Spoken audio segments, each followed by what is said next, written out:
Welcome everyone. My name is Chantel and I am here with Sonny Hudson. I'm so excited. As you can see, my face has just been in a constant smile today as I knew that this time was coming. And we are here to talk about his book that I read, Let the Truth Be Told. And I cannot wait to get into this conversation. Sonny, I have like pages of like notes and thoughts and things that I've been writing down just in anticipation of being with you tonight.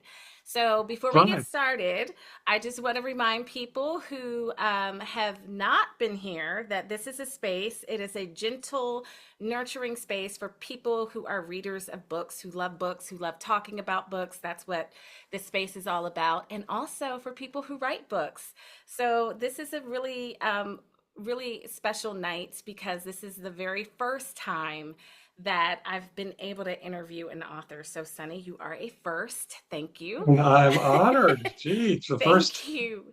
It is. So, that means that everyone can have grace, right? I get lots of grace because it's my first. And so for those of you all who have not done so already, please subscribe to this channel so content comes right your way. And I hope that you like what you hear tonight. So we hope that you like this as well. And that helps our channel to grow. So I'm just ready to get right into it. I before we start, I wanted to let people know how we found each other.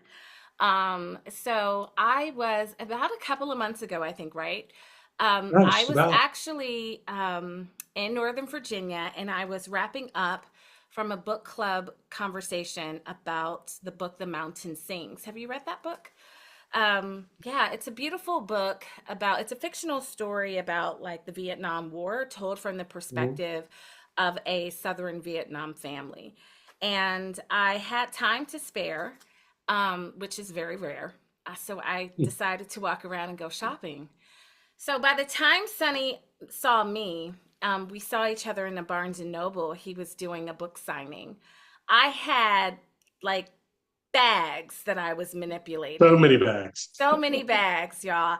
Because I had a comforter, and then I was like, oh, well, if I get a new comforter, then I wanted to get new pillows. Well, now I need new sheets. And I was at that point, by the time he saw me, I was just physically tired.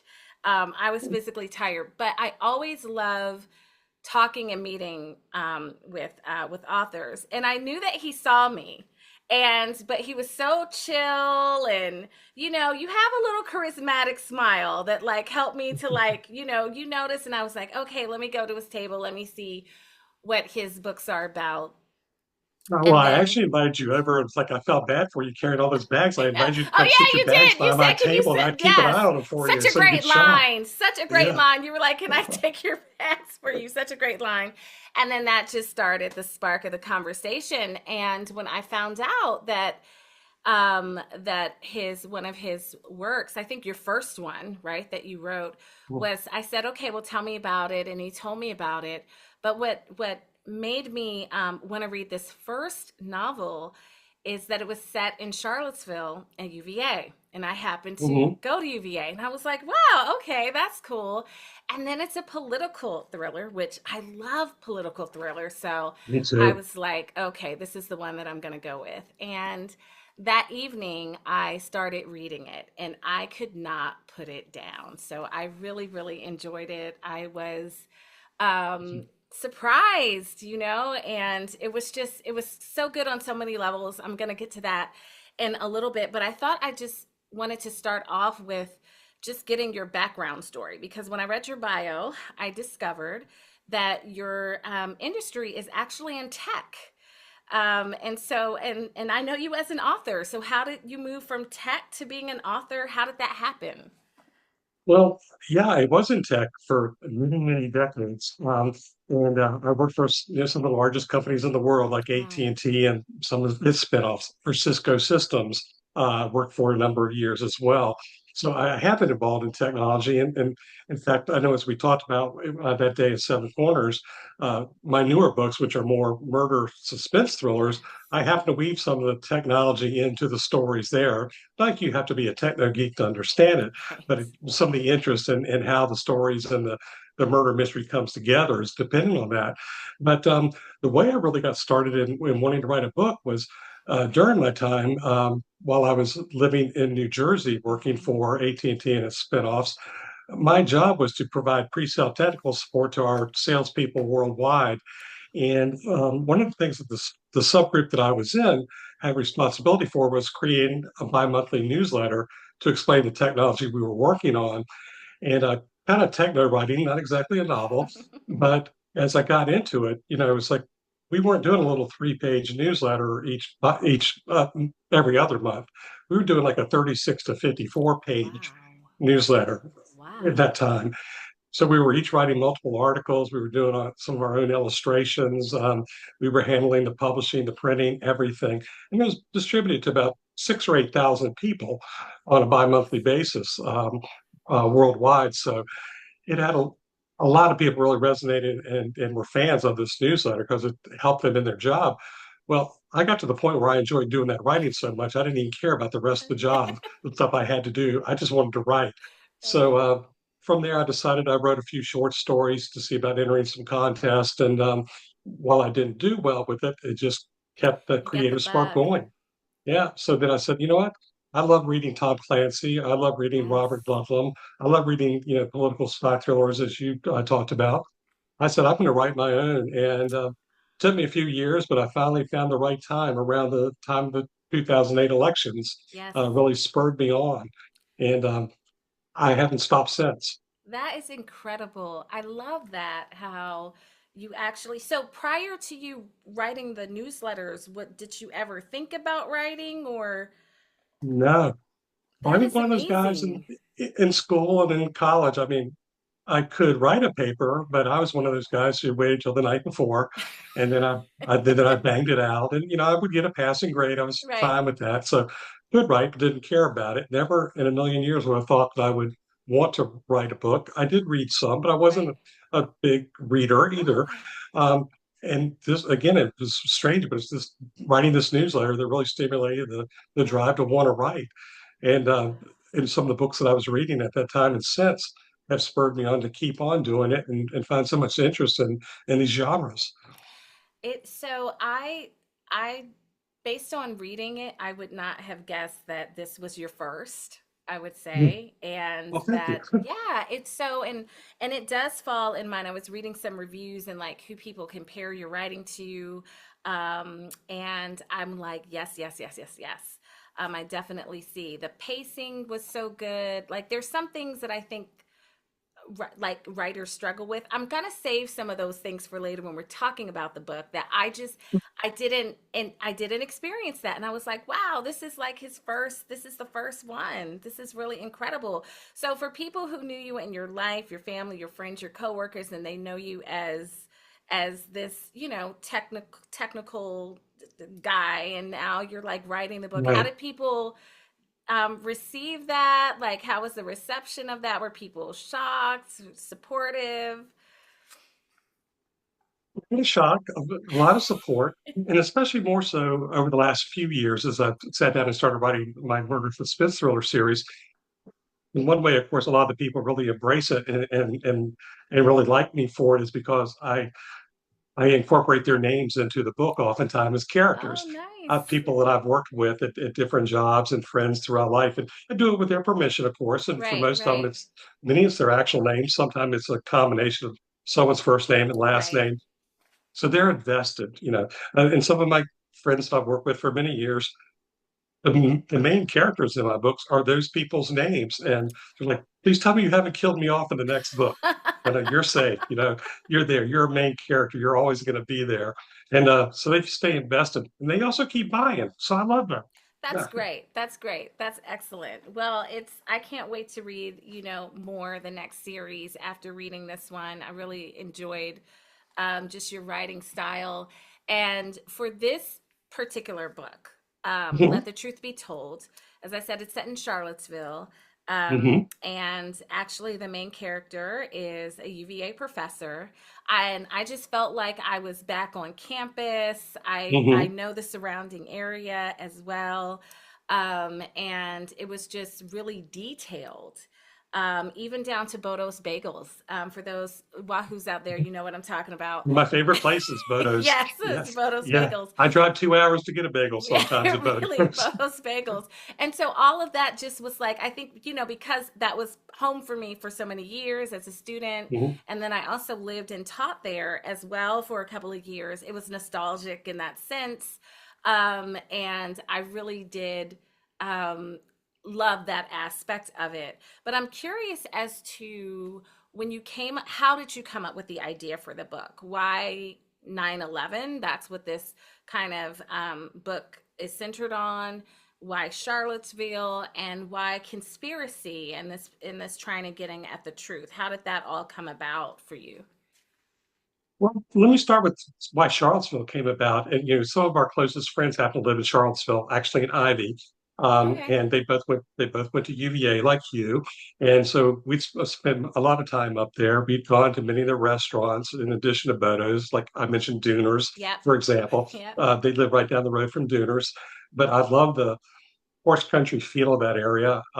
I always said that I wish if I was rich and retired, I could be a gentleman farmer and have a few hundred acres with horses and cows and be a rancher, even though I know nothing about it and couldn't grow a crop if my life depended on it.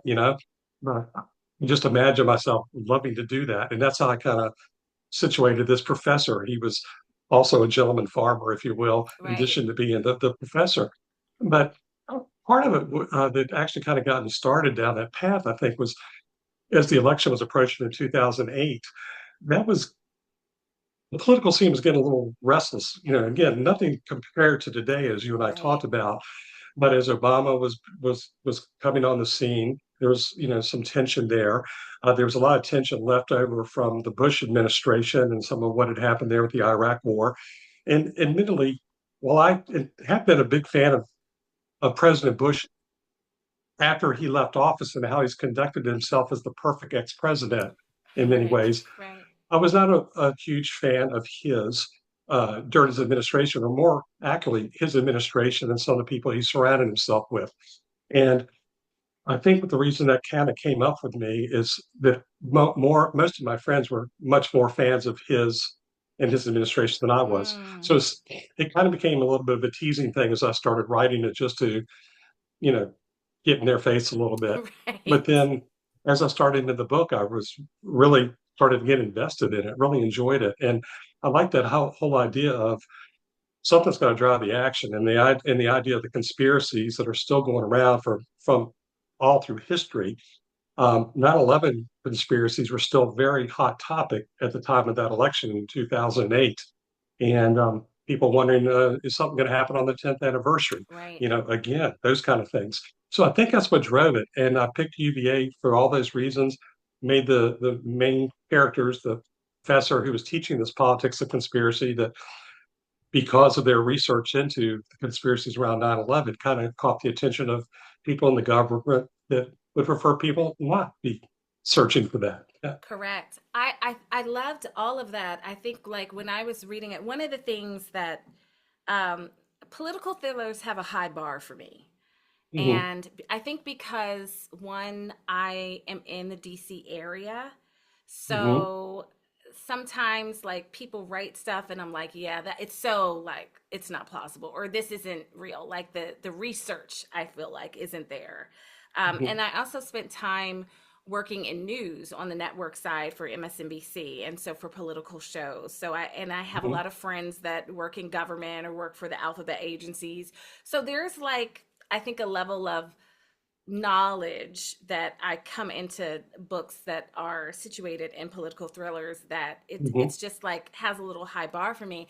And when certain things are written certain ways, it's more distracting for me if it's just totally not plausible. It takes me out of the story. Hmm. And I was able to remain totally in the story with this. And so even with a professor having a class that's about conspiracy theories and getting kind of pinged because there are people listening and watching is something that we know. Like Hmm. there are people listening and watching, Sure.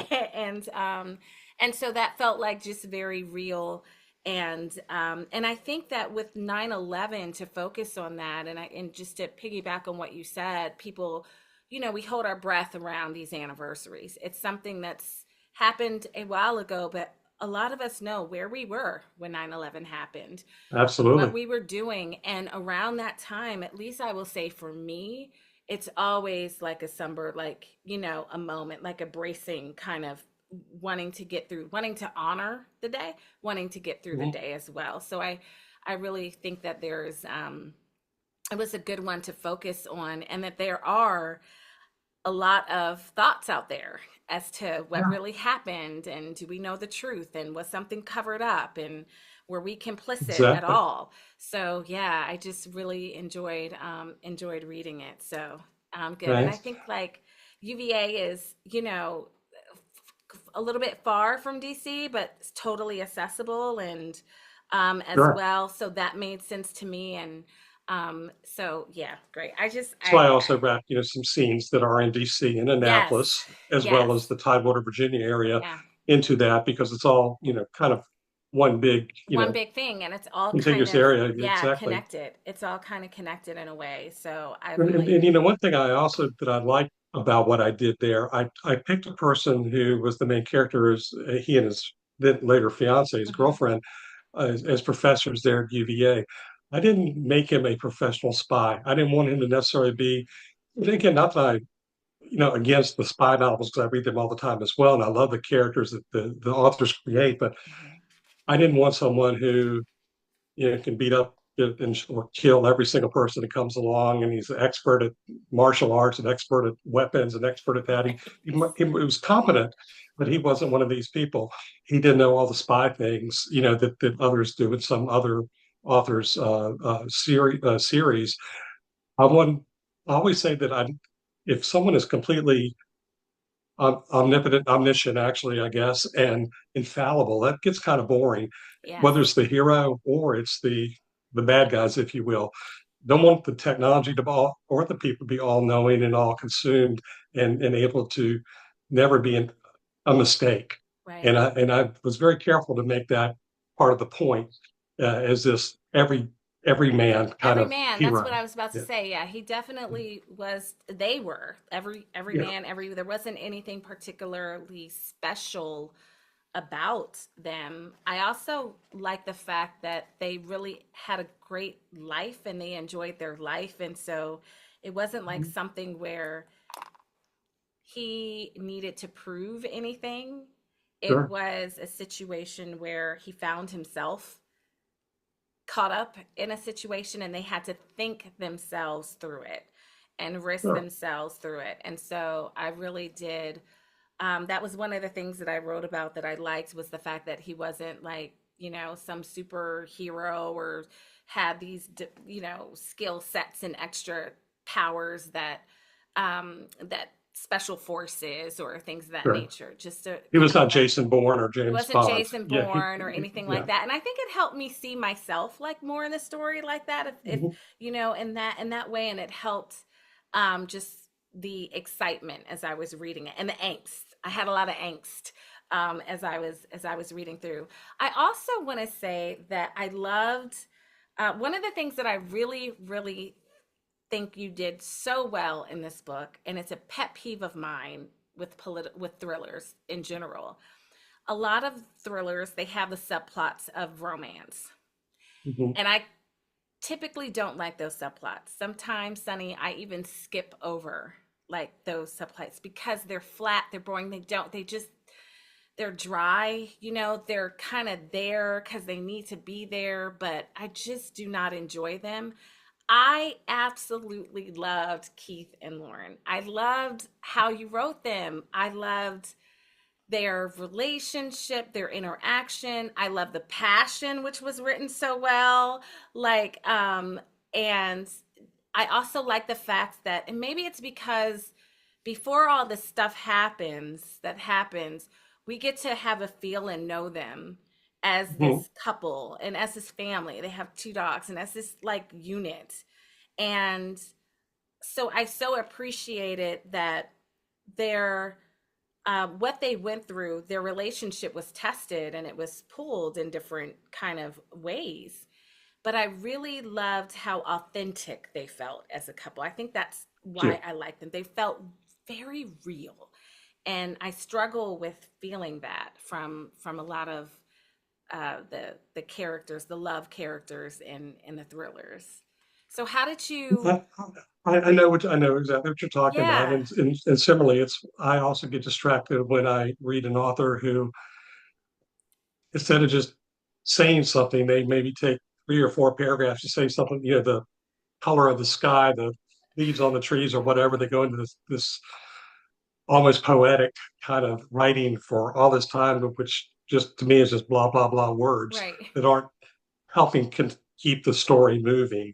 And I'm not that kind of flowery kind of writer, I Right. guess. Right. Yeah. It was, yeah. So I also love the fact that Lauren, you wrote her in such a strong way. Thank you very much for writing a strong, smart female. She was a great contributor. She wasn't just eye candy. She didn't just play that part, of the story. She Mhm. wasn't just the girlfriend. She wasn't a damsel. She Not at she all. really was helpful. She was a partner. She was an equal to him, and I love the fact that he listened, to her and took her counsel and took her heed in different places. And she was just very strong. So what made you write her in that way? You know, I'm I'm I'm someone who always says I think sometimes male characters are so one-dimensional and kind of boring, and you've seen it all before. Again, Mm-hmm. especially in the political action thriller genre. Again, I love them. I read it all the time, but sometimes, again, I don't want to know that someone can handle every situation.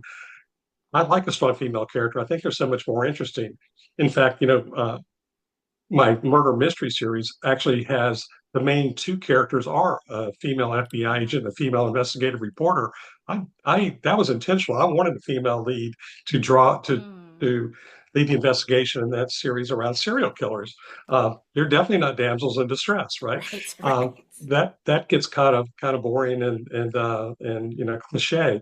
So what made me write her that way is I can imagine that, if I were Keith, and admittedly, many of his characteristics were me fantasizing what I would like to be, you know, the rich, rancher and all the Right, cooking and great wine collection and all that. right, It's just me and the yacht. That was me or want to be me.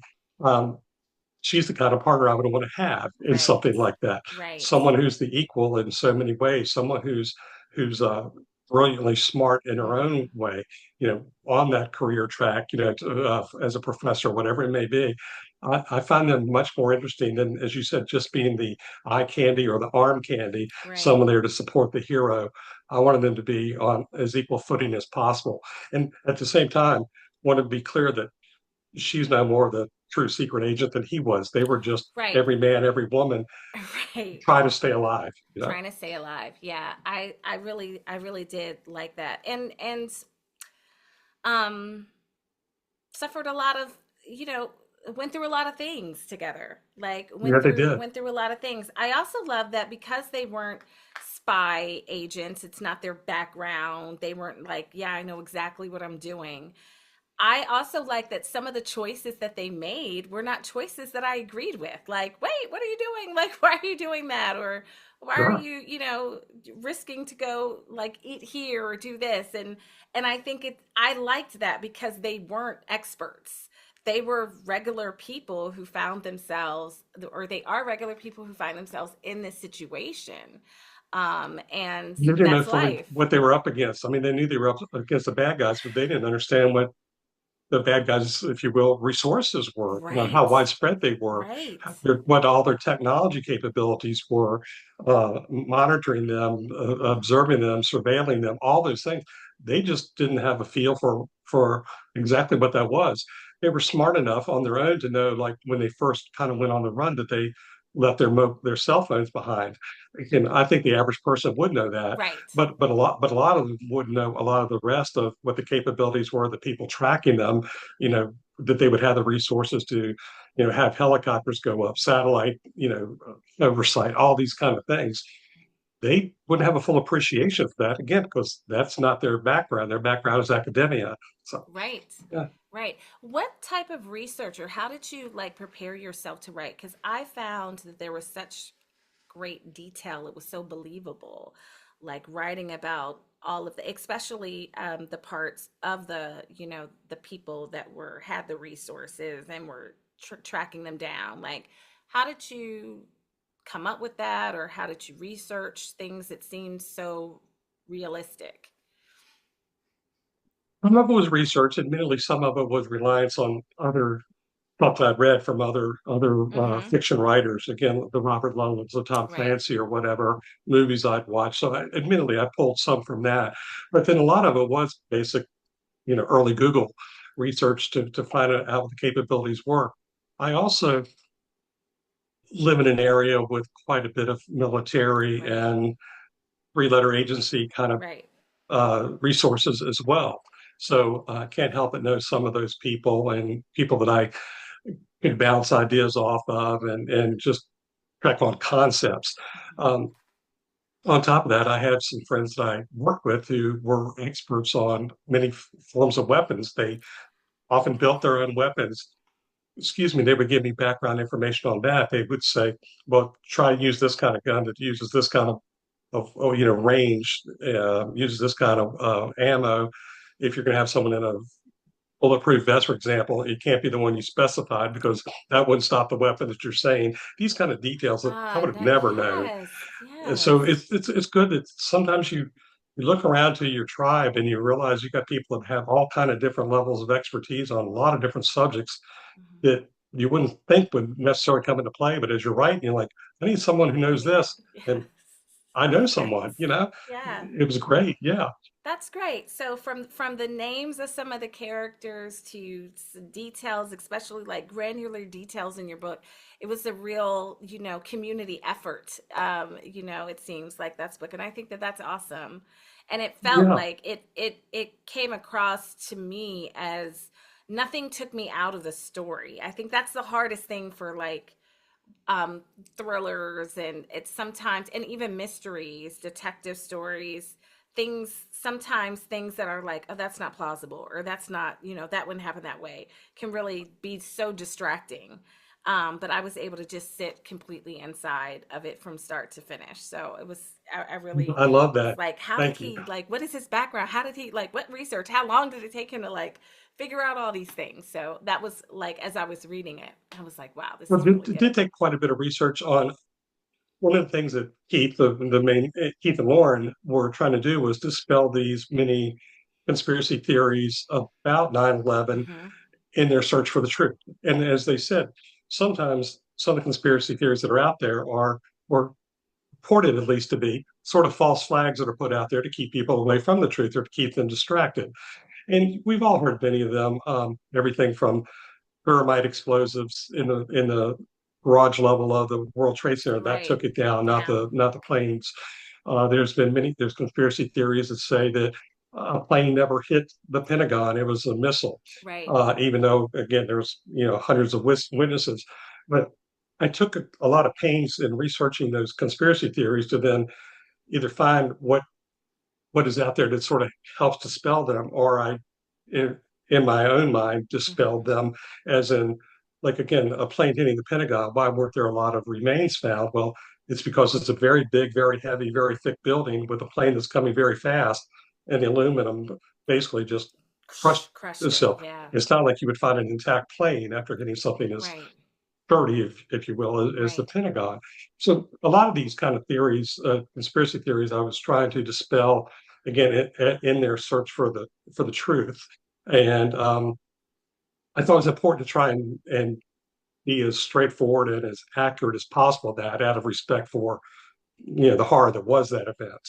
Right. I didn't want to feel like I was making light of it in any way. Obviously, Yeah, and I really, that was one of the things too that I appreciated, because I think 9/11, as I said before, it's something that it's not so in our past. Many of us walking around today are connected, right, hmm to 9/11 still. And so I thought you did a really great job writing about something that where there's still a lot of sensitivity, Mhm. around, or towards, but doing so in a way that wasn't exploiting the trauma of it. Yes. Like that, to me, it felt that that's a fine line, and I Yes. It is felt very like you important to me. handled that. Like, how did you think about that, or how were you aware of not wanting to to do that?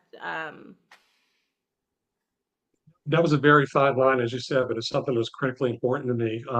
Again, at the time when the setting of this book is 2008, that's only Right, 7 years after right, that event. We weren't even to the 10th anniversary.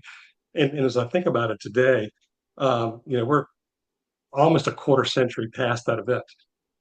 There are millions and millions of people here in the world now, even here in America, that weren't even born at that time. So for them to think about it, hearing about something historical before they were born, it's almost like you and I thinking back Pearl Harbor. right, We kind of know some of it, but it's so far in the past we don't have that deep appreciation for it. Well, you and I lived through 2001, so we do have that appreciation.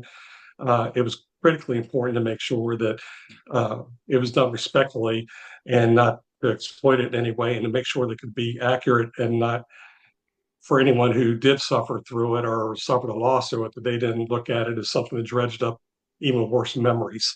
Um, but I felt pretty good at the end of it that where I've been striving to be accurate in the portrayal and of the downright ludicrousness, if you will. I don't even know if that's a word.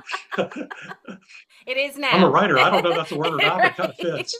right, But it just didn't want these pie in the sky explanations and discounting of things that didn't kind of go through the red face test. Didn't create embarrassment for myself or for the people that may have experienced it. Yeah, right, right. yeah. I It was interesting to me, especially, so your book was written in 2008, and politically it almost seems like, I mean, a whole different day. I mean, even it is just, I think the political environment that we're living in now, and also, more importantly, this the concept of truth is different, which Mm-hmm. is a lot of what this book is about. It's like, what is true? How do you get at the truth? And I really loved that, um, that part of like what you said was actually going through and trying to sort through and dispel. And one of the things that was a theme to me, now I'm putting on my literature hat, Sunny, that resonated with me so much. As good books always stay with you after you've read them, right? They stay with Mm-hmm. you. And this one definitely did, because what it had me think about, two things that really kind of stuck to me.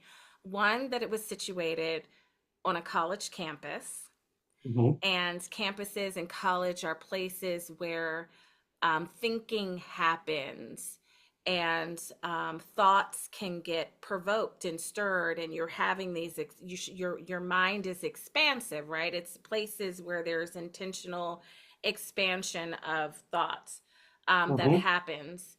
And the other one was just about critically thinking. And actually, I mean, there's a part where, of it where you spoke about how, just that skill set isn't, like, it's declining a little bit, like, but we're here to, like, how important it is for people to be able to think through things and not Yes. just receive facts as facts because that's what they're being told, but to go and pursue truth. So there was this physical pursuit of truth in the pursuit that Keith and Lauren were on. But I also saw the connection between this, that it was bigger than that, and like calling of like pursuing truth. And I thought it was just maybe ironic, in one way. I don't know if you thought about it when you were writing it, but how, like, it's, this campus where truth, where ideas should be explored, right, and things are put on the table, and this whole class is like, we're going to take these theories, and your job is to poke holes in them and ask questions and to think deeper, and, and encouraging as students to do that. And now in this landscape, it's truth is facts and what is true. It's so muddled. And I don't know if people have, if we have the skill set societally, I'm saying the skill set, the stamina to actually pursue truth. So I think your book is so timely for the environment that we're living in right now. I appreciate you saying that. I totally agree. And one of the things that I think Keith says in the book is actually, and I remember I quoted it incorrectly in the book. Someone caught that later, but one of my all-time favorite quotes, which I think is attributed to Ben Franklin, which is, 5% of the people think, Yeah. 5% of the people think they think, and 90% of the people would rather die than think. Yes. And that's so true that so many people just wander along and just do that they stuff they learn by rote or stuff that they take as truth without ever deeply thinking. And I think that was so true. That's why I had him kind of make that point to his students and several times in the book. You know, you're hearing this, you've read what someone has said, you've read what's been published, even if it's conspiracy theory back to the JFK um, Mm-hmm. assassination or the Lincoln assassination, whatever it may have been. Think about what it was and what actually happened and how that affected things. Don't just take it as you've learned this from Right. reading something over the years. Right. Critically think and dig into that. And that was the same thing he was telling them about around 9/11. So, Yeah. yeah. I think it's so, and it requires something that I don't know if we like, requires energy and effort and Mhm. curiosity, but it also requires us not to be as tribal or as like stuck to our teams as much. I'm team this, I'm team that. We're very polarized, and so I think that just threatens any kind of picking or probing at anything because of what it could threaten. And that Yes. was another huge thing, like the truth behind the conspiracy, right? Or the truth threatens a lot. And I love the fact that something that you gave, it wasn't just a chase of one's life, like surviving. Oh, we landed in a situation and we have to survive the situation. I think that would have been great and enough, and a lot of books just are kind of like that. They have Mhm. characters that are in a situation and they're having to survive the situation. But I think what you did was, you actually, there was a common mission that was established between um, this other entity and our, Mhm. Keith and Lauren, about wanting to get to needing to get to the truth behind the conspiracy, even though they understood the risk of it and what it could do. But there was this mission that I think tied it together, this synergy that they were like, they just propelled them to keep going at even personal risk to kind of pursue the truth for the greater good. So it wasn't just for themselves, but you had it for the greater good. And I think that was brought out a couple times as well that they didn't care who stumbled or found Yeah. the truth, just so that someone found it and made the world aware of it. It wasn't for personal glorification, personal fame. It was the greater good. Greater Yeah, good, for the greater yeah, good. Yeah, yeah. so good. So I wanted to talk a little bit about just like the crafts. So I think we Mhm. met and you found out that I was an editor. And great job, by the way. Like I like the editing was really good. So did you have an editor? Like what was your process? Did you have beta readers just for the kind of aspiring writers out there? Like what was your process that you We do used? have some beta readers out there, and I did not have it professionally edited. And of Wow. course, if we try to remember winding the clock back 17 years on this book, right? We didn't have all the writing aids and things that Right. we have today. Spell check was about as close to AI as you had, right? And I can remember going through hours and hours and hours of just first for you forget the rereading and rewriting, copy sentences, but just for the spell check, looking at like There, there, there. and spell check Yes. and your, whatever. Right. And I remember I was so proud of myself. Like I've caught hundreds of errors, right? Hmm.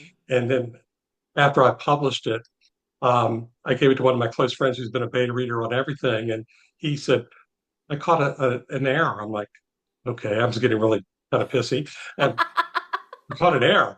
What do you mean? He goes, "Yeah, the word site." I'm like, no. I went to SIGHT and SITE because it's time after time I had like website or shorten the site. Right. I caught all those.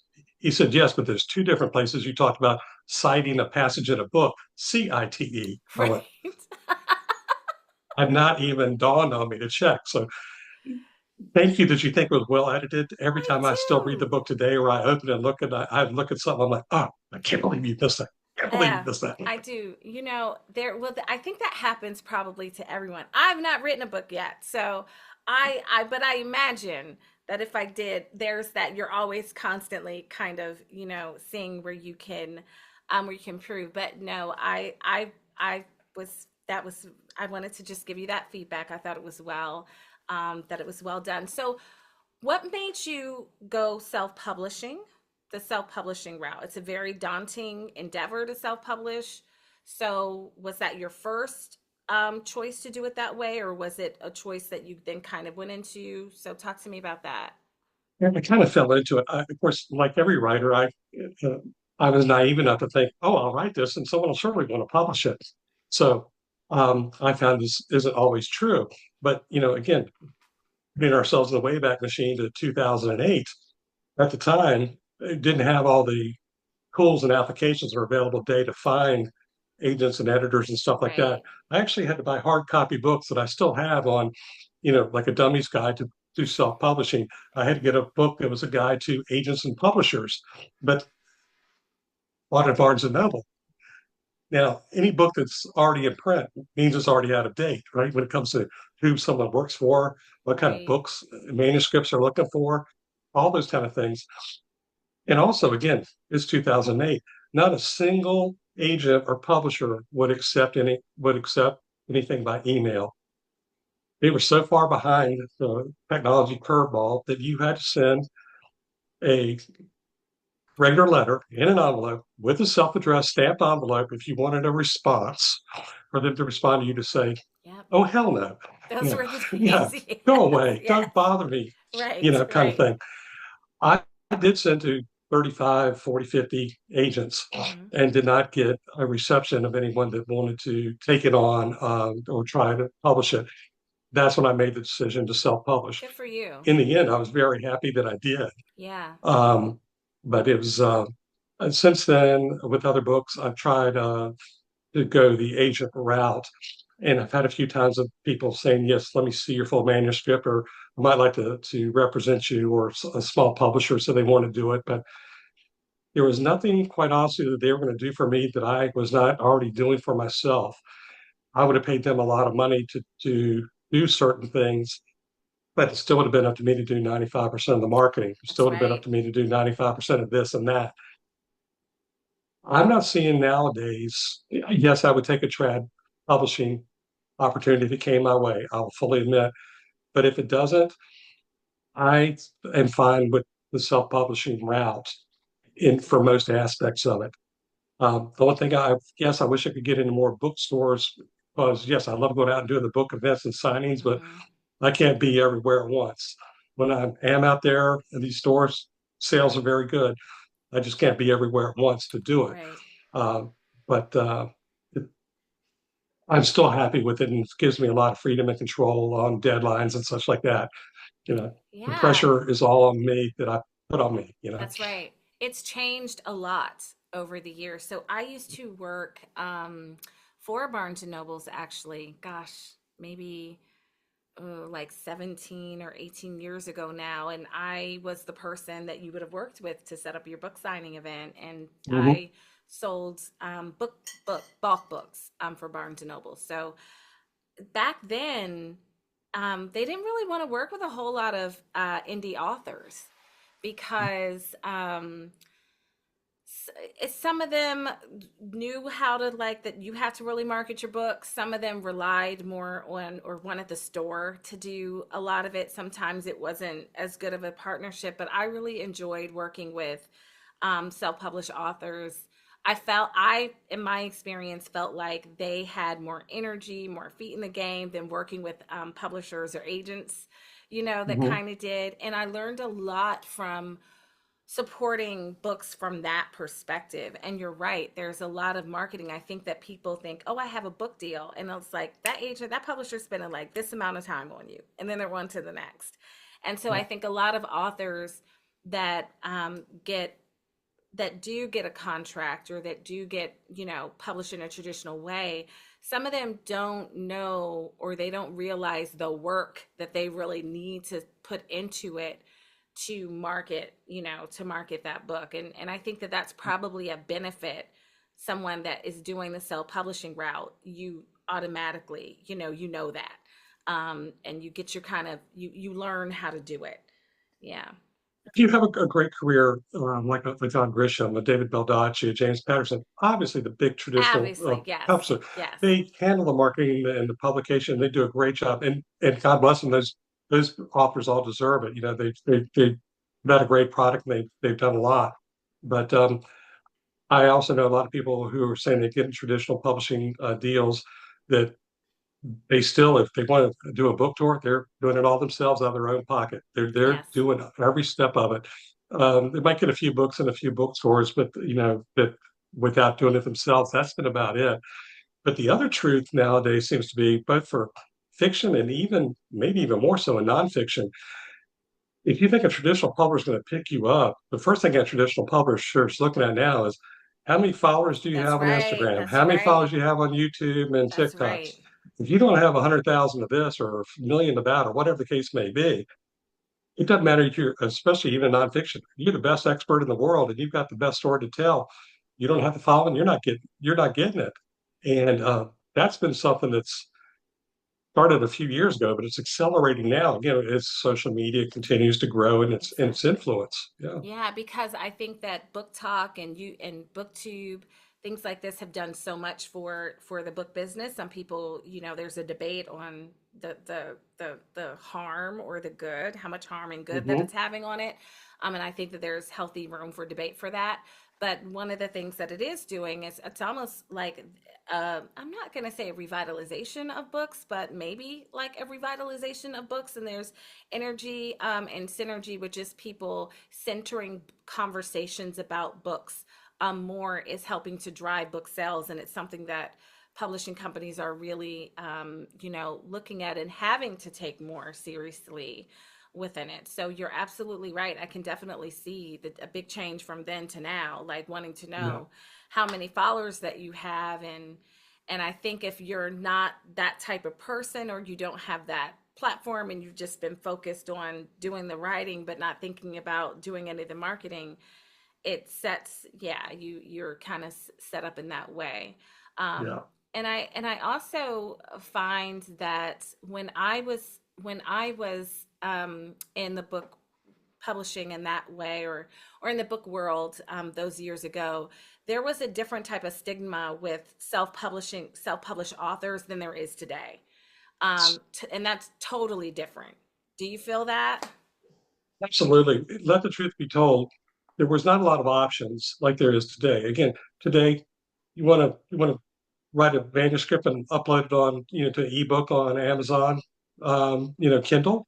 Absolutely, you can do that in 10 minutes. Yep. You can upload a book and format it with a tool that's available from Ingram Spark, who many people use because that's the main distributor that the bookstores order from. For example, you can be a self-published author relatively easy and relatively inexpensively.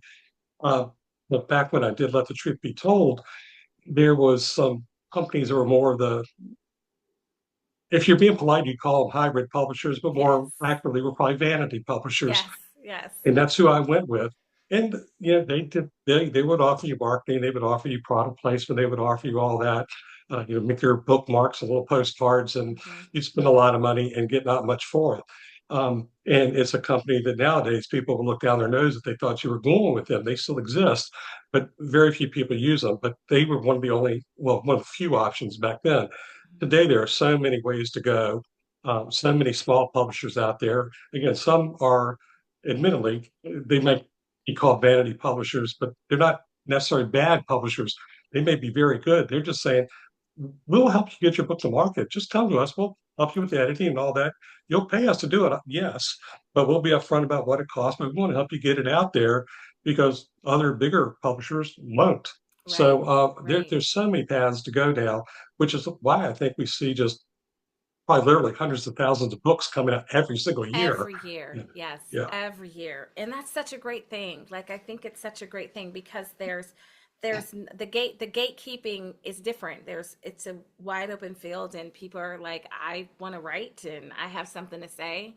And it's a lot easier for people to have something to say. And I also think that it helps to diversify the field a little bit because publishing is it's not it's there it is a predominantly white female, actually white Mhm. female industry. So as I think as far as the level of diversity and thought and genre and representation has really benefited because self-publishing is more accessible and more Mhm. affordable because you have, like you said, you can write something and you can put it out there and you can share it and you can find people that are interested, in doing that. So that's really great. So I'm a huge fan. I always like to support authors that, like yourself, that I see. And it's also encouraging, I think, as well, because I think that people all have stories in them. I'm Yeah. kind of this believer. We all have stories like in us. And how we express those stories might look differently. So I think every time, personally, I come across somebody that's doing it, it encourages me. It's like adds into that jar of my hope jar. Like, yes, Right.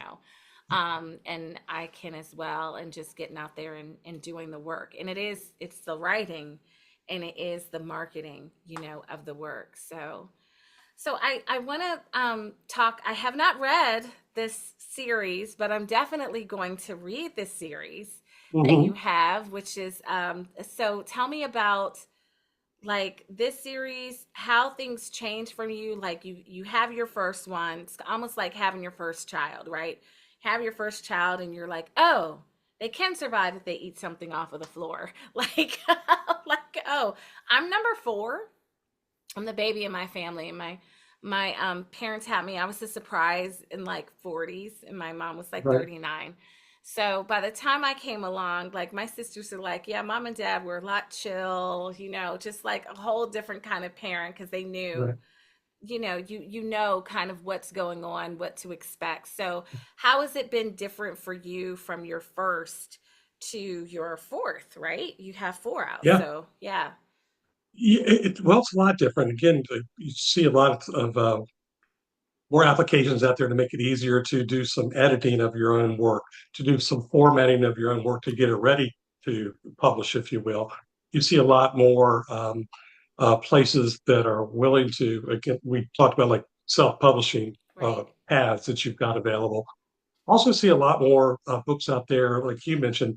The and I'm glad you've picked up on this because so many people say it's a primarily a white male industry. I believe it's much more of a white female Yeah. industry for the authors. Yes. Maybe some of the heads of the publishing houses, but Mhm. even most agents and publishers, editors, if you will, that I've had contact with or looked into seem to be more of the white female driving Yes. us.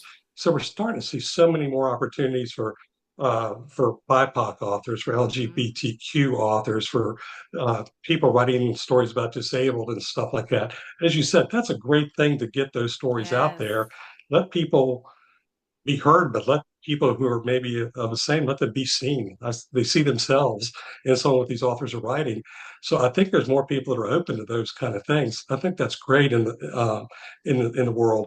And then I see where if I can crank out like one book a year, pretty much like that, that I have been able to find that there are people that are like, I liked your book. I'm going to buy the second one because I want to keep with it. And when I go to book signings now, I've got all three of those books Right. for sale, on the series. And because there's only three books in the series, many people will say, well, then let me start with the first. My first one is still the largest seller by far. Sometimes it's the latest one people like it just because they love the cover, with Right. it set uh, in the wine fields, in the vineyards. But uh, people tend to like it, and I'm so happy to say that so many of these people who do buy the first one have come back and ordered the second, whether it's from me, from Amazon. I don't care where they buy, what Right. format they Okay. buy. Some of them have even come back to book signings when I've come back to the same store to say, I bought this one last year. I want to buy this one that you're back That's now. great. That's a really, That's a real really good compliment. feeling. That's a real Oh, yeah. compliment. So I was at a book talk by one of my favorite authors. Her book is right here. Dream Count is her latest novel, and Chiamanda Ngozi Adichie. And she said the biggest, like for a writer, the biggest compliment is that like somebody actually read the book. Like, like, oh, like when she's talking to people and she's like, oh, because they're saying that they actually read the book. Like, it's such a great compliment. And so to come back and want more. And I think that's how I felt. Like honestly, I so enjoyed your writing style. I like your pacing. I'm sensitive with pacing. It's one of my things. And Mhm. usually kind of like a little bit past halfway of the book, the pacing changes, like it just and Mhm. it but your pacing was consistent. You had this consistent pace and like whatever pace the author sets, I'm fine. I just Mhm. can I like it to be consistent. And so just other like ways that I enjoyed about your writing, it was descriptive but not too much. I guess that's getting back to your like you're not a flower one, Yeah. but there was lovely like descriptions and energy, and I could kind of see, taste, and feel during the environments were very present and vivid in my mind for me. So it was like Mhm. enough, but it wasn't saturated with it where it was then kind of on the corny side, Yeah. or the stuff that like, okay, let me just pass on that. So this book makes me want to read the next one, which I'm excited because it's a whole kind of different little thing with Yeah. murder mysteries, which is another one of my favorites. Like so serial killer. So how you mentioned before that there's two females, right, who are the leads of this one, and that it's about serial killers. Is that right? Yeah. So the first book in the series called The Murder Game. This is the one that kind of kicked it off. Again, I could have made it a male FBI agent, but again, I think female characters are so much more Yeah. interesting. I made it a character who, her nickname, if you will, is JJ. And the investigative reporter that she meets as the book progresses is named Kristen. And they end up working together on the case because Kristen's superiors are not offering her any assistance. They only Right. gave her this case because they thought it was open and shut. Even she couldn't screw it up in so many words. She's not well Yeah. regarded. She's not one of the boys. She's had a lot of things that have happened to her throughout her career and throughout her life. She's lucky to still have a job in so many words. But the way I started this book out, it's set primarily in Dallas, and I travel a lot in business. I told you the technology company, so I Right. traveled a lot. I traveled a lot of times through uh, Dallas, changing planes because I fly out of Richmond, Virginia, kind of a second tier airport. You can't get there from here a Right. lot, right? Right. Right. Right. So I make a lot of trips out to California on occasions, and 2 or 3 times a month I was going somewhere. I change planes in Dallas very frequently, but anyway, one Friday I was changing terminals. I was on the SkyTrain that goes around between the terminals, Hmm. and a guy on the train dropped his wallet, and I wasn't able to catch him, but I decided I would turn his wallet into the TSA or the police, airport police at the next terminal. But when I looked in it, so I could maybe have him paged, the wallet was totally empty, except that there were three different IDs with three different names and three different addresses and three different pictures, all three different dates, everything, all of the same guy, right? And that's all that was in the wallet. And this was not like a 16-year-old kid trying to have fake IDs to buy beer, right? This was Right. like like a 30-something guy or whatever. And I figured, well, he must not be up to something good, right? Right. So after I turned in his wallet, I sat down there in the airport waiting for my flight and started scribbling out the ideas for a book on a yellow legal pad while I'm changing planes. And as soon as I got home, I was like, you know, That jumped into the writing. is That's what amazing. drove the first book, and that's what's driven the one incident and making it a series, all from that incident. And I wrote that incident in the book.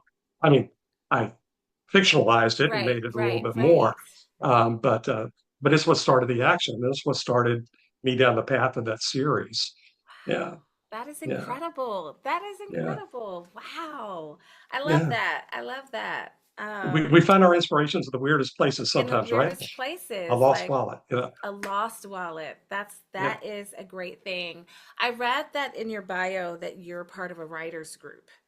Hmm. And so when did you join and how has that writers group supported you or helped you in your journey?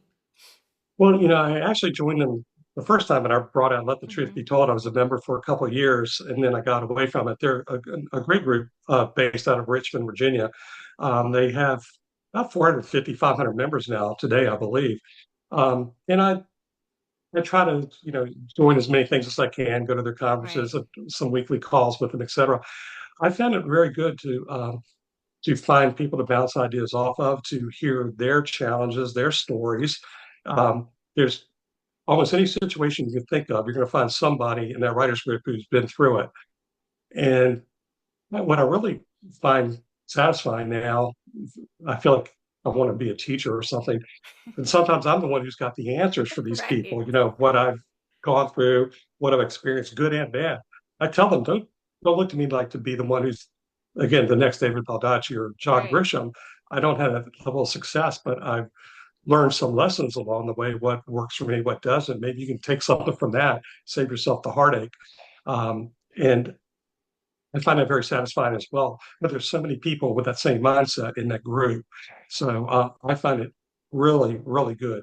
One thing I haven't done is use those people for like my beta readers, but that's only Okay. because I've had my own beta readers that have been with me in most cases for every single book. Oh, that's great. Um, yeah, so I rely on them, but having that group of peers to keep you motivated to write, um, to keep you moving, to keep you from getting too down in the dumps and too hard on yourself, I think is invaluable. Yeah, You I need those think that is cheerleaders. too. Yeah, you do need those cheerleaders, and I love like how you're able to, like you said, offer. Like you're like, I have something to offer. I also think that sometimes, like we have people that have made it, right? The David Balducci's, and they're so high in our mind, like they're like a bright star. We know it's there, we see it, but it's not accessible to us. So to have somebody that is like, I can see, touch, and feel you. You're a regular person like me. You know what I mean?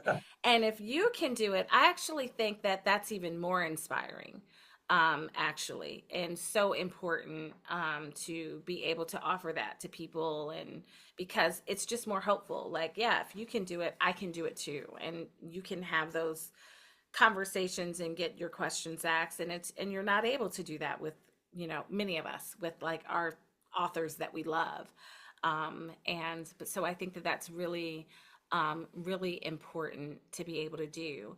So speaking of wisdom that you've learned along the way, what are some lessons as a writer publisher, right? A writer, because you're both, Hmm. you're both. Yeah. So what are some lessons that you have learned that you would offer to somebody who is thinking about writing or who is writing and is, on this self-publishing journey that you would be able to share?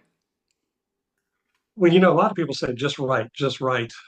Or some people say you must write every single day, I've heard like it's, both. yeah. That And, has and, worked and for me. So talk to me because I'm really who you're talking to. Those have not worked for me. And you know what? It doesn't always work for me either. Sometimes I'm in the mood. I might write for 30 days straight, Mm, whether it's only an hour or a couple hours, whatever. But sometimes it doesn't. Um, sometimes you just can't force yourself for that motivation.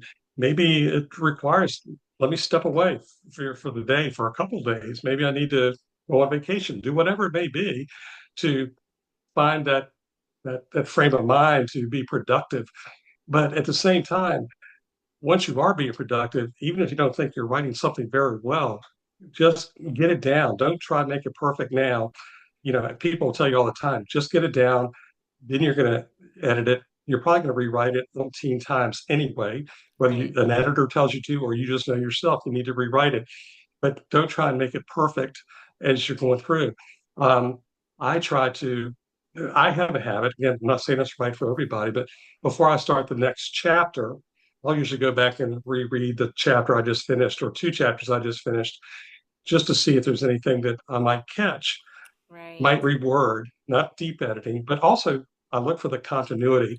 Plus, to me, the continuity of the story, even if it's not, even if the next chapter is not going to be about the same characters, it's going to be another set of characters or Mm-hmm. different location, that you've got the continuity there. Um, I think that's important.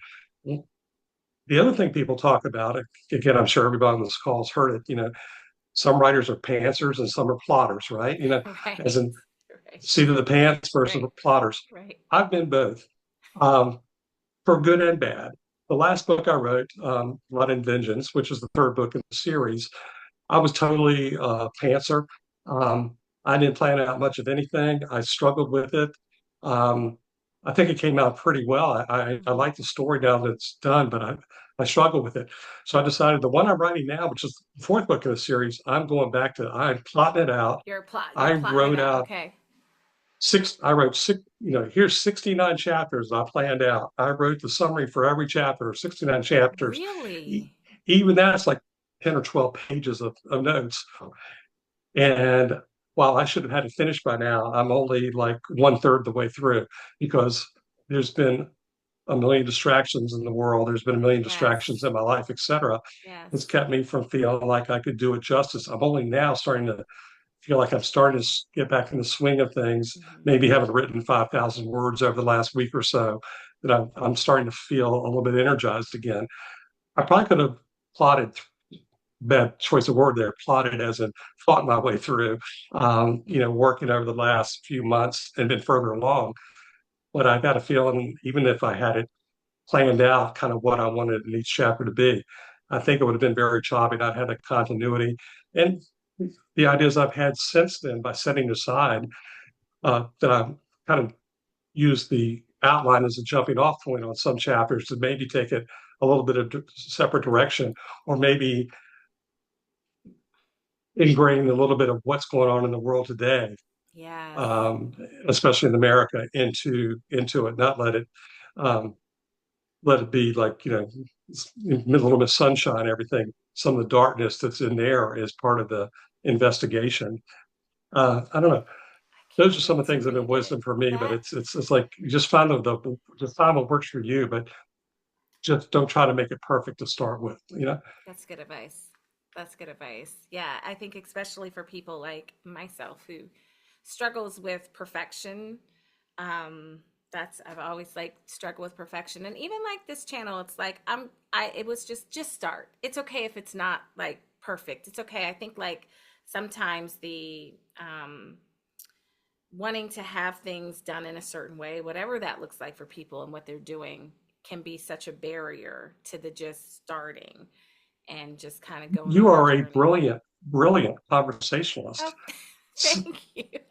So, I mean, Thank you. again, you say you're doing this new. I can't think of anybody doing this better and engaging in conversation with people than what I'm seeing from you tonight. Ah, So, thank you. I I mean, appreciate that. I'm amazed at just how natural and good you are. Like, I want to put this woman on TV tomorrow or something. Thank you.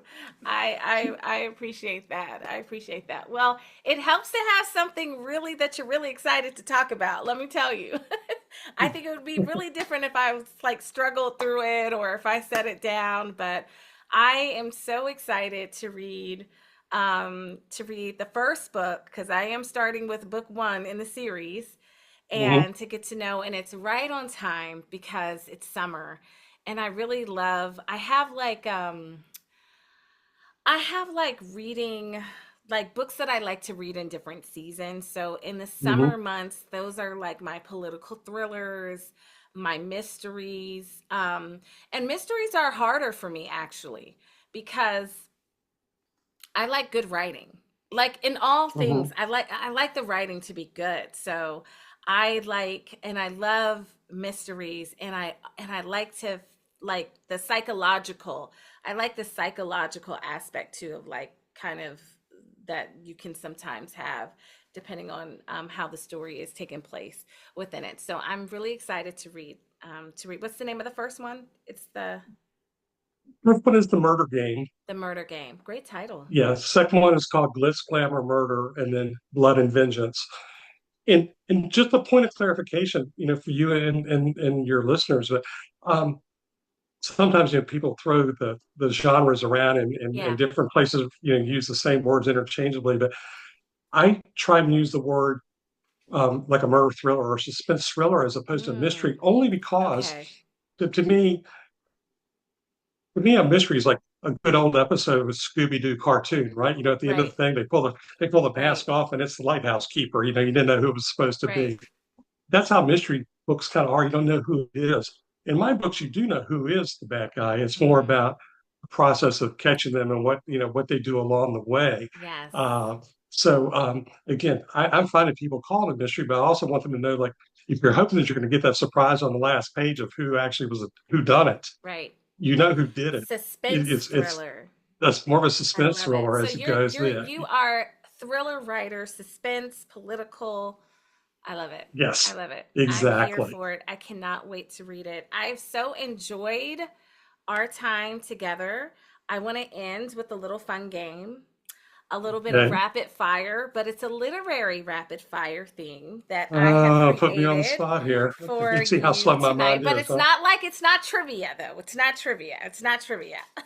Yeah. so that so that'd be good. So if you were stranded on a desert island, but it's a library desert island, Mhm. what would be the first section that you would want to go to? It would definitely be the political action thrillers. Political action thrillers. Yeah. Okay, yeah. Yeah, I'd I be love pulling the that. Robert Ludlums and the Yes. people like the Vince Mills and the Brad Thors Yes. off there and just Yes. You probably find some like helpful tips too to like maybe get you out of your situation or like help you survive on your desert island. Okay. exactly. All right, you are hosting a dinner party. And at your dinner party are all of your characters in Let the Truth Be Told. Hmm. So, which character is causing you the most problems and which character is doing the dishes? Oh, well, I'm sure if it's my dinner party, I become a control freak, so I'd probably do the dishes myself and load the dishwasher when everybody left. But that's just me. Who's creating the most problems? It would probably have to be the head of the clandestine agency that is after Keith. He's not a nice person. Yes.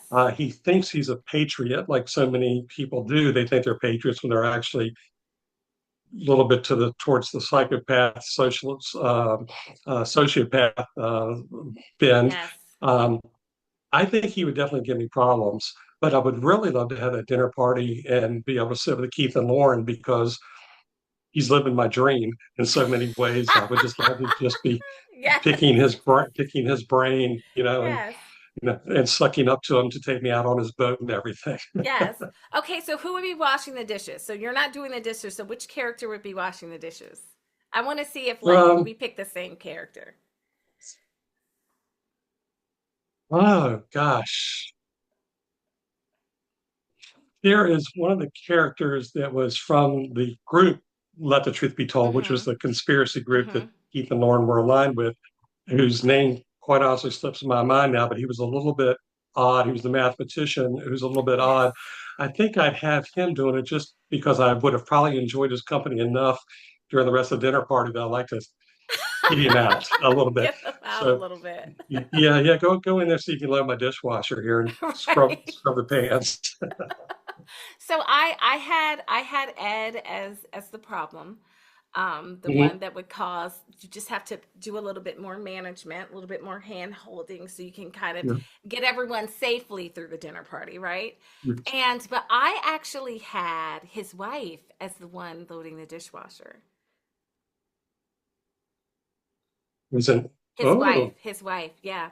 uh, I yeah, I just she was very like um nurturing in a way, like motherly, like that kind of like thing. And I also thought that like she doesn't want to be around him. So right. like it would be a good excuse for her to like leave and go off. Let me go here and handle the dishes and like get That's out a of the good space. point. And you know what? I really admired her character too. When I she did started too. off, she was kind of a minor character, I but did too. as I was writing her, she became more and more important and more Yeah. developed Yeah. Yeah. and nuanced. And yeah, I liked her character, not so much how her Exactly. character, yeah, but Exactly. yes, You will have to read it to understand all the things that we're not our saying code. here. Right, our code. Exactly, exactly. I love she had agency. Yes. But we'll hold there. Okay, so choose your writing mascot. Is it a typewriter, a black cat, or a cup of coffee that never gets cold? Well, it would have to be the typewriter. I don't drink coffee. Good for Um, you.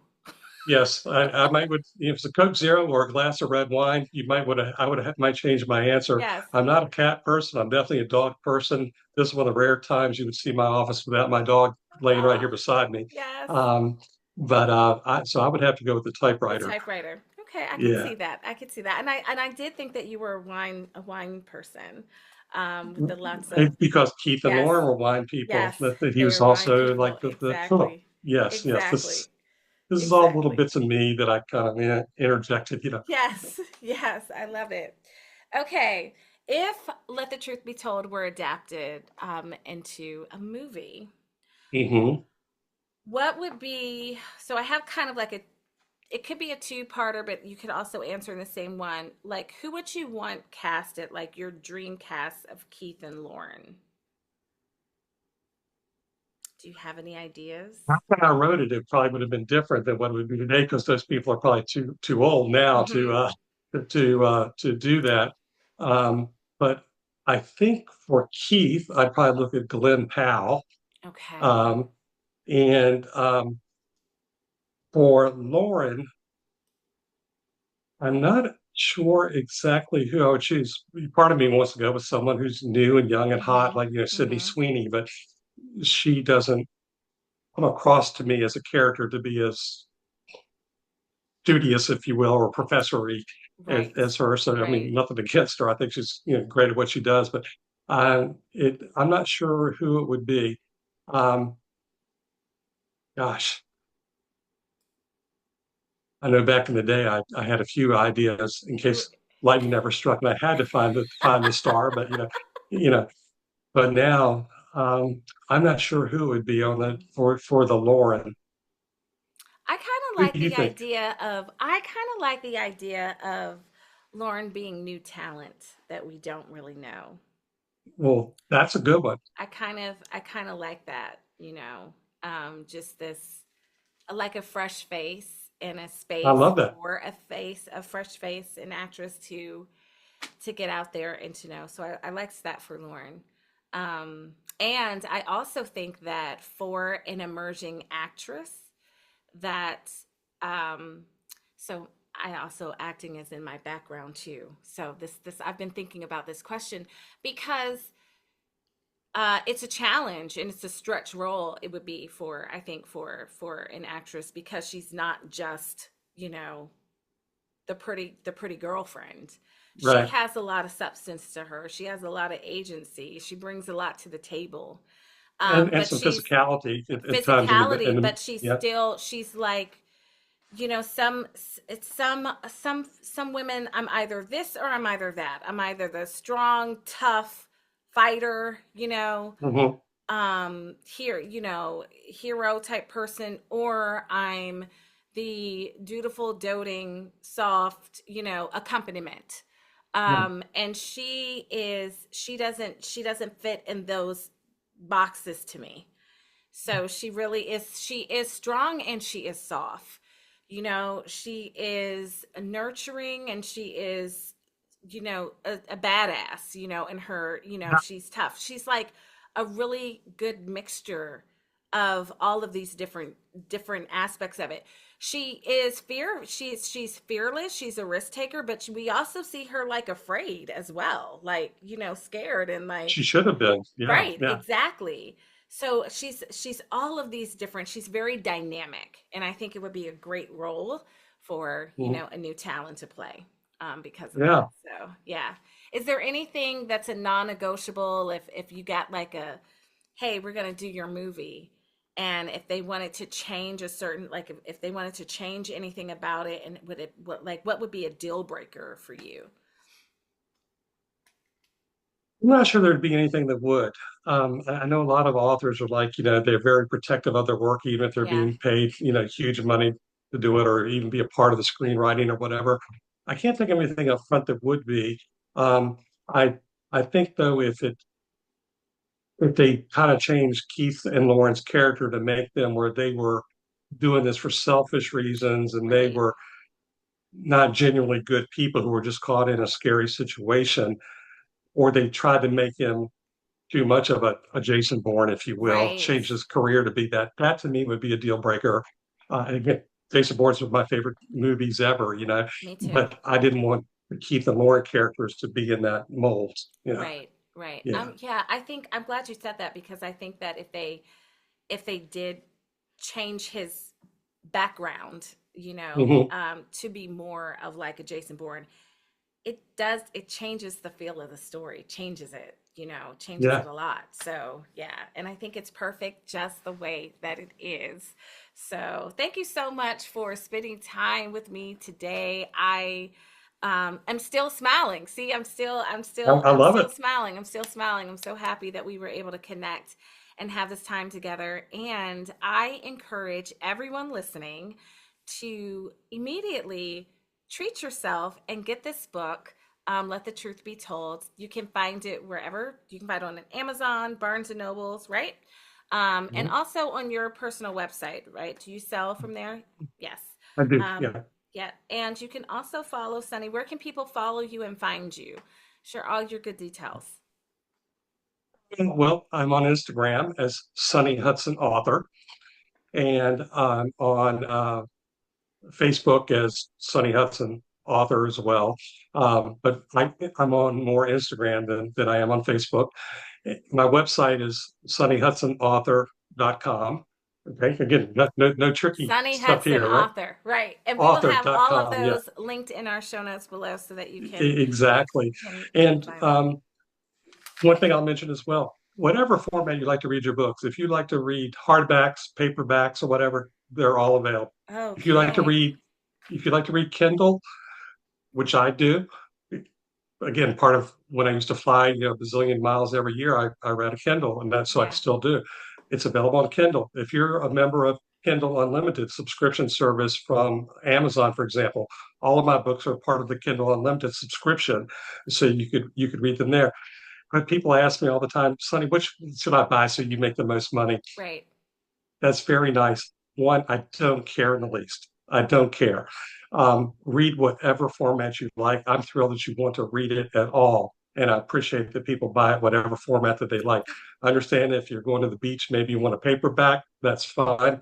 If you like me, you're going to be on a plane, you'd like to have the Kindle, Yes. that's fine too. What obviously the Kindle's more affordable, but whatever you want to do, it's whatever format. I apologize, I don't have it available on Audible, but I do have it available for an e-reader and print. Oh, that's Okay. so great. Well, I have loved you see, my copy is has a lot of love on it because it literally traveled with me for several days everywhere that I went. I even said I have this thing where I figured out how to read while grocery shopping. So It's a new one.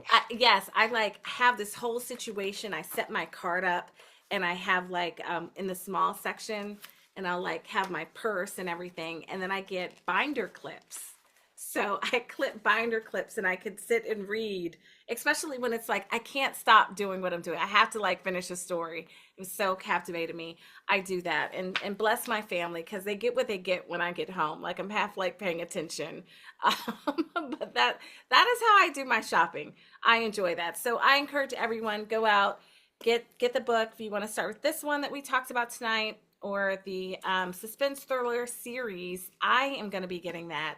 And as a nice gift, because I love to give books, if you ever come to my house, like people always walk out with a book. I love giving books. So I'm going to gift two readers, two viewers, a gift of yours. I'm going to gift your book. So if you put in the comments Very nice. below, if you put Truth Matters, send me a copy.